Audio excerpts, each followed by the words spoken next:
ఎంత దానధర్మాలు చేస్తుగారో. ఈ దంపతులది చాలా పెద్ద మనసు.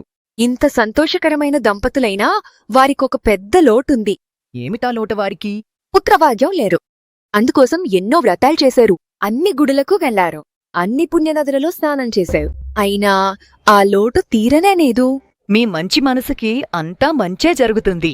మీరిద్దరూ పుత్రకామేష్టి యాగం చేస్తే పుత్రభాగ్యం కలుగుతుంది. నా అనుభవంతో చెబుతున్నా. గురువుగారు, పుత్రకామేష్టి యాగం గురించి మీ అభిప్రాయమేమిటి? మంచి ఆలోచన రాజా. వచ్చే శుక్రవారం నిండు పౌర్ణమి. ఆ రోజు యాగం చేద్దాం.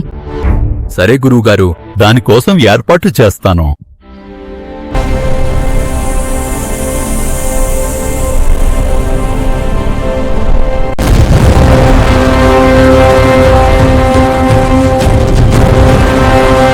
ఓం దేవేంద్రాయ విద్మహే పుత్రకామేష్టిన నమః. అగ్నిదేవా, అఖిల లోకనాయకి ఆదిపరాశక్తి నమో నమః. అగ్నిదేవా, భూలోకంలో కుసుమశ్రేష్ఠి పుత్రకామేష్టి యాగం చేస్తున్నారు. నువ్వు వెళ్ళి ఆశీర్వదించి ఈ ప్రసాదాన్ని ఇచ్చిరా.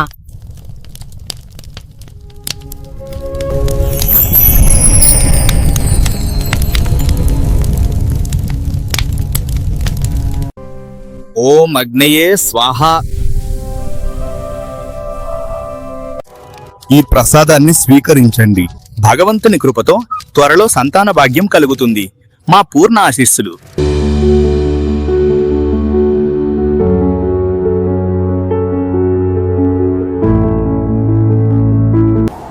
నమస్కారం స్వామి.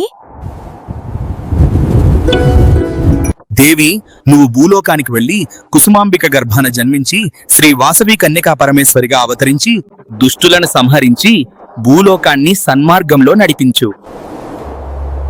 అలాగే కానివ్వండి పరమేశ్వరా.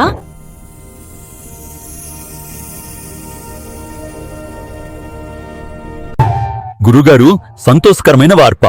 భగవంతుని కృపతో మీ ఆశీస్సులతో కుసుమాంబిక తల్లి